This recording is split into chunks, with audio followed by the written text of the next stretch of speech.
introduce yourselves first. Yeah. Sure. So I'm Joe Piepiora. I'm the lead system designer for Heroes of the Storm.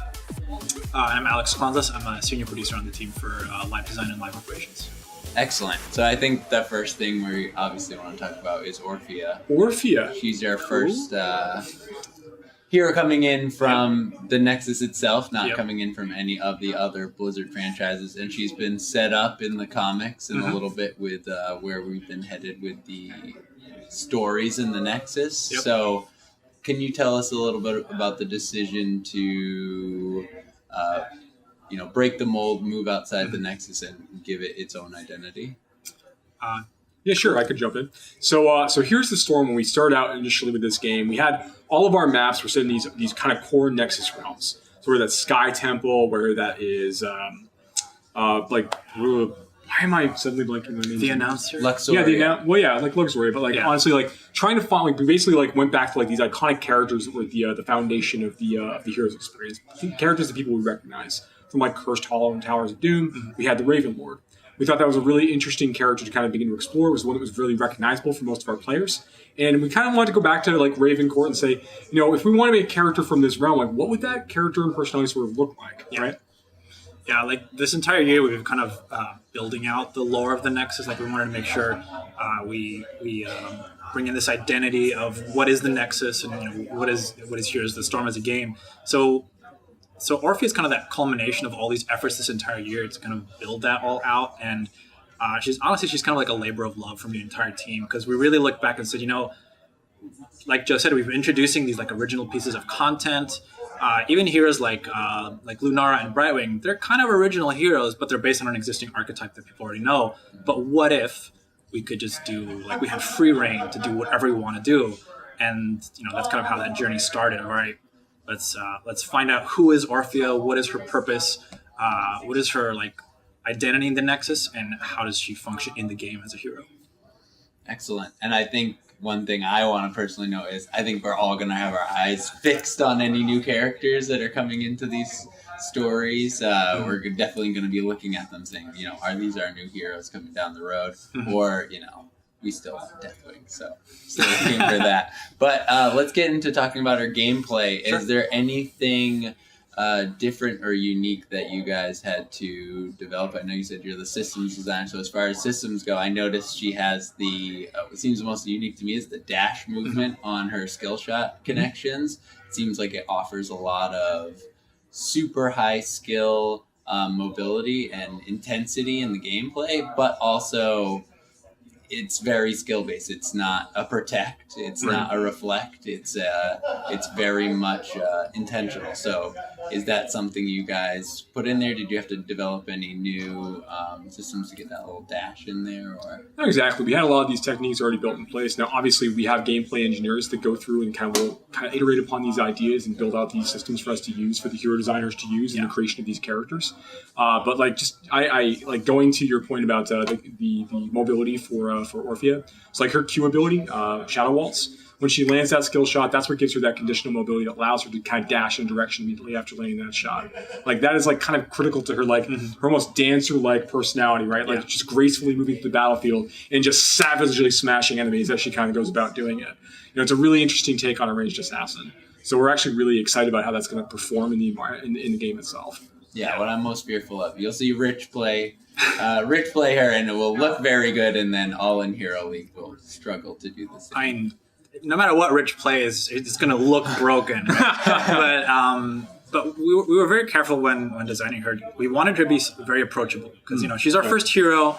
We want everyone to be able to enjoy her, play her, feel good. But we also wanted to make sure that if you are a good Orphea, people are going to know, because like you said, she has this when she lands the Shadow Walls, she'll be able to do a dash and again and again and again. So a really good Orphea is just going to be all over the place. Of course, assuming she can land that Shadow Waltz. But there's also a lot of onus on the enemy team to avoid it, because she can put herself in a situation where she's playing really aggressively, and if she doesn't get that Q, or if her opponents do get that counterplay where they dodge it, now she's kind of left stranded and she needs to kind of figure a way out. So, like you said, it does reward that really high skill cap if you can master her, but that doesn't mean that normal Hero League or Quick Match or unranked players can't just jump in and really feel good with that kit. And that dash specifically, it'll take you like a couple, like maybe 1 or 2 games. Because if you're like me, like I spam click around all the time while I'm moving, but with her it's like Q. All right, now I need to think. What am I going to do? Where am I going to go? And you get into this like rhythm of, Q, reset, dash. Like you said, you're just dancing around the enemy, and they're like, I don't know what to do. But you gotta just try and avoid her stuff. Yeah, it's gonna be just as likely in situations where you get into a fight. You're kind of in the back line. You land your Q. You're like, okay, cool. My W is up. Chomp is ready. I'm gonna smash the whole enemy team with Chomp. You dive in. You chomp. You get ready to use your second Shadow Waltz, and you miss. Now you're in the middle of the enemy team, and they hate you.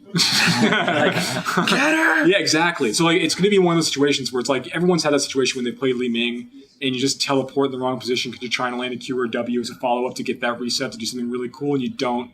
And you die. Yeah. So there's a lot of situations where you can just put yourself in a lot of trouble, so you gotta be careful. Right? So the enemy team has like an Illidan that can dance around you and avoid those Qs. Like, you're gonna be in a really tough spot. Yeah. Right? She's gotta land those Qs to do good damage. Yeah, for sure. And to survive. Yeah. I mean, I was just doing a stream with Dunk Train, and like you could tell where he landed a Q and a Chomp, and he's like, I'm gonna keep doing this, I'm gonna go and like get that 2v1, and he's like close and he misses one. He's like, uh-oh. And then, you try to weave your way in and out. But, like, one of the cool things about her is that, okay, she has this mobility. She does get stranded. But she has her trait, which is Overflowing Chaos, where if she does land any of her abilities, she gets these stacks on her trait, which empower her next auto attack. And you actually heal based on the damage that does. So, okay, you get stranded. What are you going to do now? You're going to want to keep fighting because you want those trait stacks. You want to weave in those autos and survive. And you need to survive long enough to get your Q on its normal cooldown and then try and get out. So you're not completely out of options, but at that point, you really need to shine through that team fight and try and survive long enough to get out, or your team comes and helps you, or, I have an interaction question about that. Is it for each hero hit? So if you hit 2 heroes within a skill shot, you're getting 2 stacks. Yep. Okay. So it's that's not with any of your one abilities. per That's skill correct. shot, Yeah. and it's Like, all the if you hit all 5, you'll get 3 instantly. If you hit 1 or 2, just get 1 or 2. And you can only have up to 3. But your next auto will always consume all the stacks. So if you're good at hitting a lot of heroes constantly, you're just barraging them with spells and empower auto attacks, and that's the best way to play her. Her third ability is called Dread, which deals damage in a straight line, kind of like creeps out, and she like basically unleashes the monster in a direction and just explodes in like an explosion of fangs. Right at the end, it snares enemies that are all caught in that. It's a great way to stack up. Yeah. If you want to go for like a slightly like a little more of a back line where you're using your shadow walls to kind of like evade enemy and move further back, you can use E to keep making that distance and really poke the enemy, do a lot of damage. It's a really good, like almost like an arcane orb, like a replacement in a way. You can kind of fight more from the back line. And any talents that are gonna modify the functionality or just increase the functionality of the trait, giving extra healing for a little. She does specifically for her trait. She has a couple. She has one talent where it actually turns her trait into an activatable as well, where after a 2-second delay, if I'm not mistaken, she'll do like an AoE pulse around her that heals per enemy hero hit, and also gives her trait stacks based on how many heroes it hit. So let's say there's Stitches on the other team, he hooks you in, you're like, all right, I'm probably dead here, but if you hit her trait, you survive long enough, now you get this big heal, you can kind of do more about it. She also has another talent that kind of works really well with auto attacks, where I think it's at 16 or 13, I can't remember now, but she empowers her Shadow Waltz to give her some spell armor, and then if she actually absorbs a certain amount of damage through that, her next auto attack does extra damage, so that also means you heal for more as well. Mm-hmm. So it's like a survivability tool that you can actually use to do more damage on top of that if you're really good with it, and just survive even more. Excellent. I like it. I like how it just plays into her style of, not win more, but if you're executing on your skill, you're just feeling amazing, and if you're slipping up, and you get into the next game and you say, I know I played poorly, but I'm going to fix it this game. Yeah. So. Yeah, having those key moments of counterplay is really important when designing Orphea, because like you said, if you have a good game, you're gonna know it because you landed all your skill shots. Nobody could catch you. You were just blowing everything up.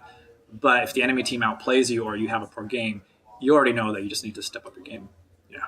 chasing those highs is really important with Orphea. We really wanted to kind of go after that. Yeah. Like one of her level 20 talents right now is an activatable that basically every time you manage to land a Shadow Waltz, first of all, by activating talent, it resets your Shadow Waltz cooldown. And then every Shadow Waltz you land for the next 6 seconds immediately resets the cooldown on a Shadow Waltz. Normally, landing a Shadow Waltz is going to reset that cooldown to 2 seconds. So you still get a chance to have that moment where you can bounce around a little bit and you have a little time before you can land the next one. Now it's immediate. It is just Shadow Waltz, Shadow Waltz, Shadow Waltz, where you're literally bouncing and bouncing and bouncing around for 6 seconds.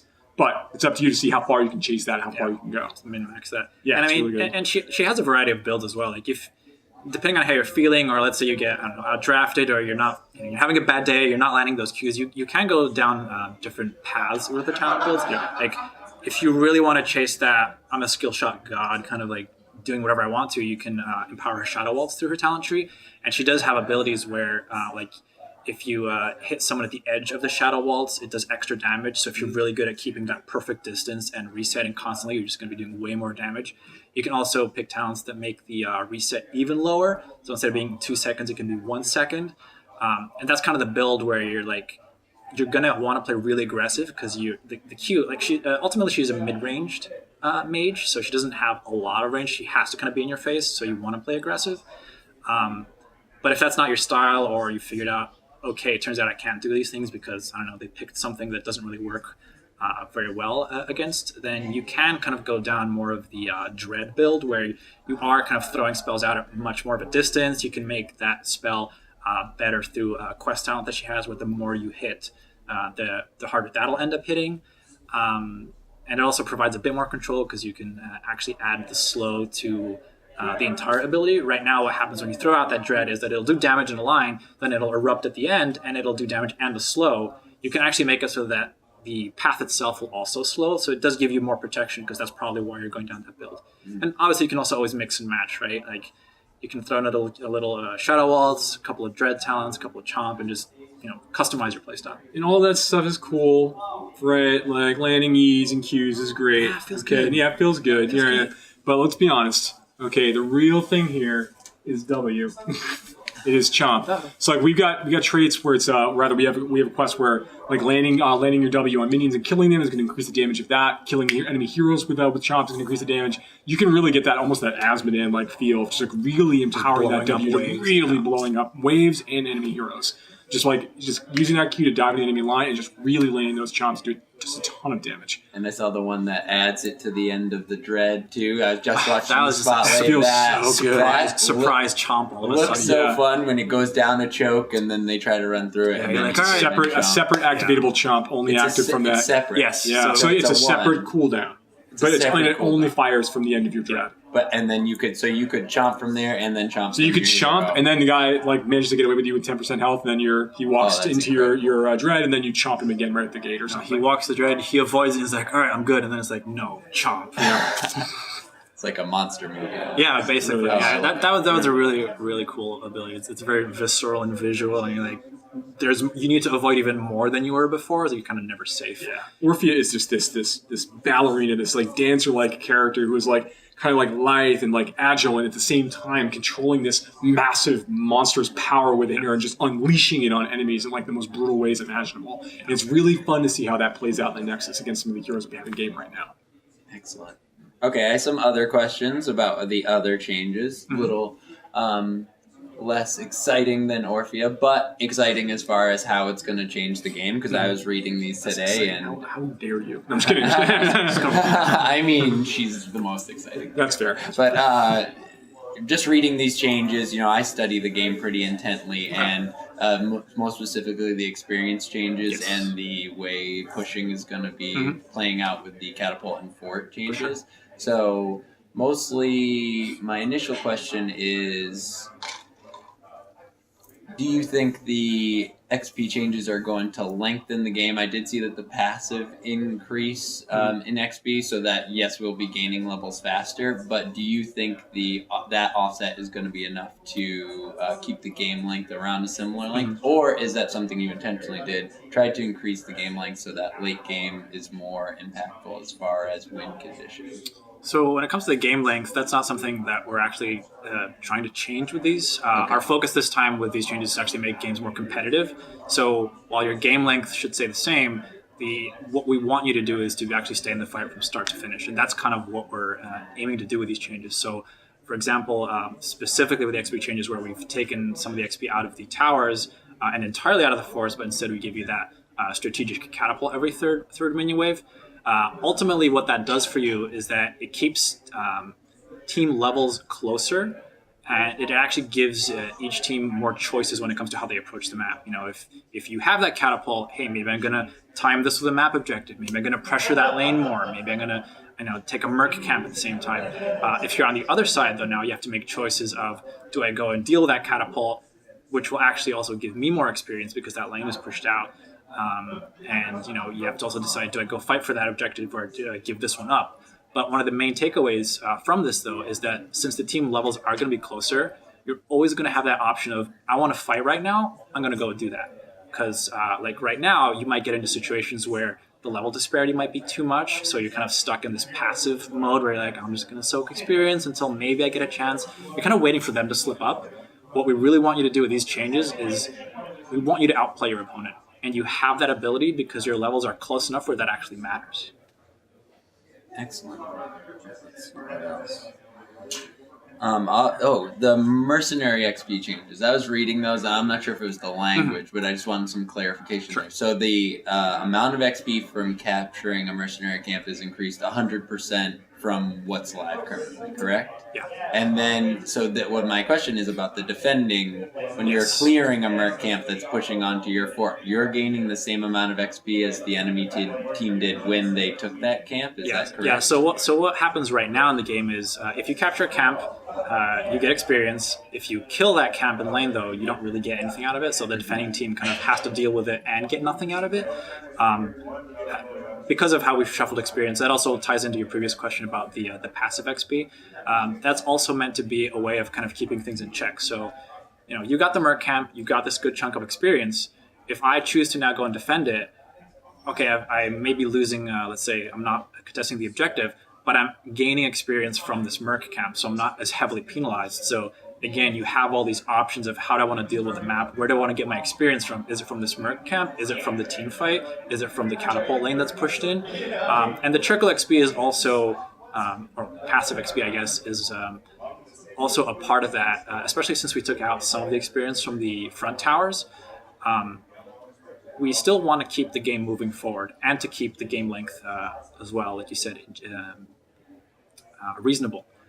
So if you are in a situation where you've kind of taken advantage of all these sources of experience, but you're missing just that little bit more, it's going to come on its own. So yeah, go to that objective. If you're on the cusp of 15 to 16, you're going to get 16 during the fight, so just keep going.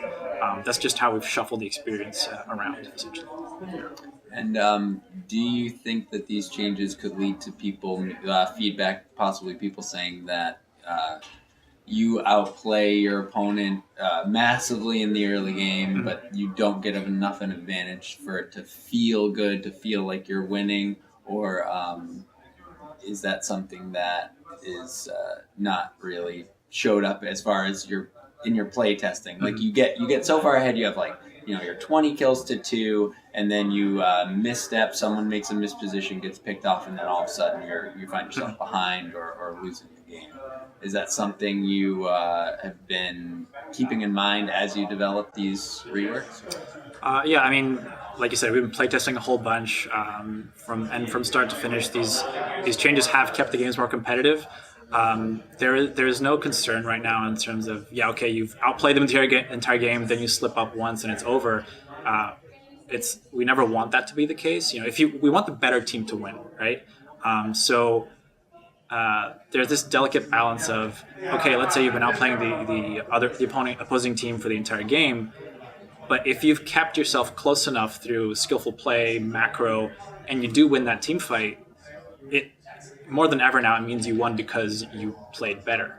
So you kept yourself in the game, you played against this disadvantage, waited for the right moment to kind of strike and bring the game back. And that's one of the great things about Heroes of the Storm is that we want you to have those moments where you can still be in the game. We don't want you to be in I'm slowly losing the game and I'm kind of waiting for it to be closed out. But it is specifically something we've been watching. But as with all these big changes, like we're open to feedback. These are going to be on the PTR. We monitor forums and Reddit and social media. So we're going to iterate as much as we can and as much as we need to get these to be, in a good spot.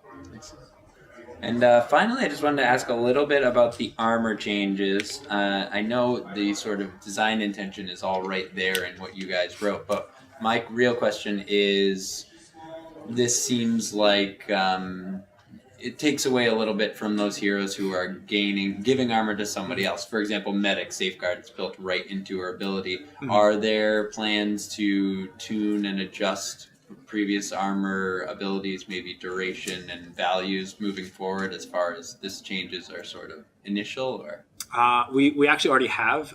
It's not listed in the announcements, but in the build that you can actually play at BlizzCon right now, because, like you said, of the changes and how stacking used to work and it doesn't anymore, we have gone through and made adjustments to talents. And it actually means now that armor is actually more impactful. Like, it means more when you get armor from any source. So like a White Mane Heroic, right? She gives 40 armor to everyone. That's a really powerful moment, and we want to celebrate that, and it's all the more important now. But it also means that we can tune armor against only the armor that you yourself can gain, since we don't have to worry about who's in your draft, who's giving it to who. All right, everyone's at cap now. No, we can make your armor matter all that much more and tune around it and give you those really powerful moments where you played really well, you applied the armor when you had to, and you can work with your team to, instead of stack armor all at once, get really strategic with, okay, I'm going to do my armor, then I'm going to get the safeguard, then I'm going to do my ability that gives me some armor. White Mane pops are heroic. You get these more strategic and layered ways of how you apply that armor. Excellent. I have one last question. Wonder William, good mount or best mount? So I've got complex feelings on Wonder William, and that is that he is one of the best mounts we've ever made, and he is the most pompous little jerk. He is, but it is amazing. Can't hate him though. No, not at all. You want to, but you can't. You can't.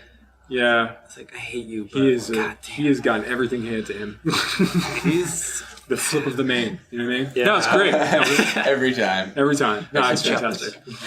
Yeah, excellent. It's been really fun. The animators did a blast. Wonder William. No, Janitor Leore. There you go. Okay. I was gonna say the soap bar. I went absolutely bananas when I saw that come up on the screen. That's one, and so that's tribute to I can't remember the original artist who had done a concept for it. Long ago I don't know how to on pronounce Reddit. it. Yeah, I can't pronounce it. Hunman. Yeah. I know how to spell it. But we reached out, made sure that we got his gamer tag on there. Excellent. Yeah, you see it on the shoulder pad. That's a tribute to him. Yeah. Wow, that's great. I really, as far as us being members of the community, that was really. We read all the same stuff. We were just as jacked as everybody else, right? Like when we managed to get in contact with them through our team over there, it was fantastic. We're just so excited to bring that stuff into the Nexus. And it's so cool that we get to share that all, right? Yeah. Like Heroes of the Storm is a give and take in so many ways, right? Like we listen to the podcast, we read all the threads in our forums and on Reddit and everywhere else, and we're always talking about it inside the studio because we're all giant nerds for our game.